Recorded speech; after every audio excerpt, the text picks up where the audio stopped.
తను మన రామ్మోహన్ గారు కనెక్ట్ అయ్యారు, ఇందాడ డిస్కనెక్ట్ అయింది, ఆయనతో మాట్లాడదాం. రామ్మోహన్ గారు నమస్తే అండి. నమస్తే అండి, పెద్దలందరూ నమస్తే. ఏంటి రామ్మోహన్ గారు, ఏంటి అటు చేసి ఇటు చేసి మీ నెత్తిన పాలు పడేటట్లుంది, ఏంటి మంచి హ్యాపీగా ఉన్నట్టున్నారు, ఏమంటారు జరుగుతున్న రాజకీయ పరిణామాలు? లేదు అట్లేముండదు, వేరే పార్టీలో జరుగుతున్నటువంటి అవకాశాలు మాకెప్పుడు బలం కాదు. పనితీరు కేసీఆర్ గారి యొక్క పనితీరు 10 సంవత్సరాల యొక్క పరిపాలన మాకు వేరే పార్టీలో జరిగే అవకాశాలు కానీ అంతర్గత కుప్పలాటలు కానీ మాకు ఎప్పుడు మొన్నటి వరకు మీ బీఆర్ఎస్ పార్టీలో ఏదైతే జరుగుతుందో కవిత గారి ఇష్యూ, కేటీఆర్ గారి ఇష్యూ, వీటితో తల నొప్పి బొప్పి కట్టిన మీకు పక్క పార్టీలో ఈ రకంగా జరిగితే కొంత రిలాక్స్ దక్కుతుందనే మాటలు విశ్లేషణలు వినబడుతున్నాయి. హ్యాపీగా ఉన్నారా?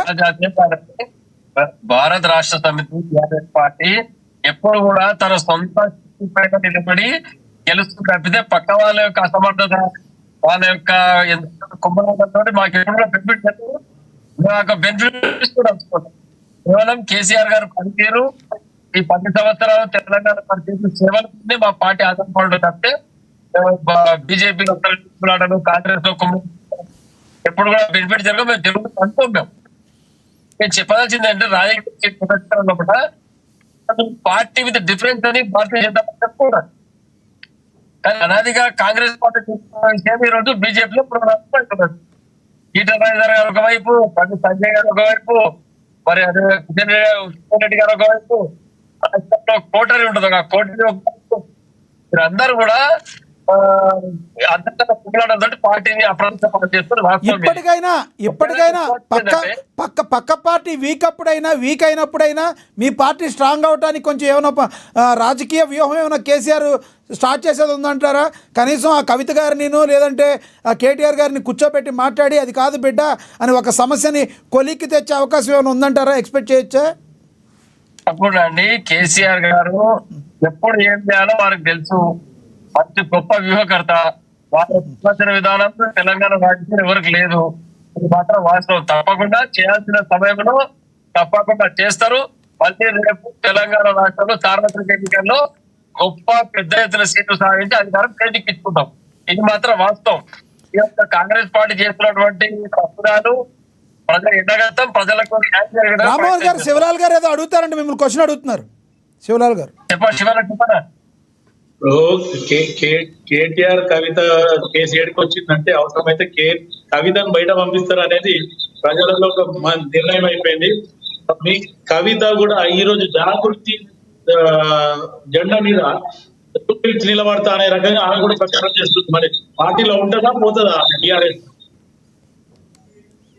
కవిత క్లియర్ గా చెప్పింది. మా నాయకుడు అనిపిస్తున్నా, మా నాయకుడు కేసీఆర్ కవిత క్లియర్ గా చెప్తారు, అందులో ఎలాంటి డౌట్ లేదు. ముఖ్యంగా బీజేపీలో జరుగుతున్న ఏంటంటే బీజేపీ కనుగొని గమనించింది. ఇప్పుడు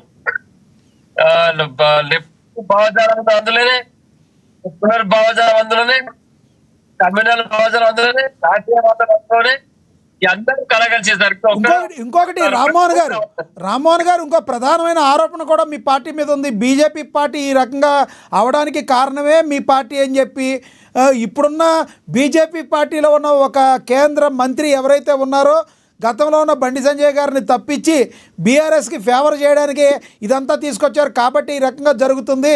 ఎటు చూసుకున్నా మీ ఇద్దరు చాలా దగ్గర బంధువులు కాబట్టి అనే ఒక ఆరోపణలు వినబడుతున్నాయి. వాస్తవం లేదంటారా? ఇందులో ఎలాంటి వాస్తవం లేదండి. ఏ పార్టీ విధానం వాళ్ళదే.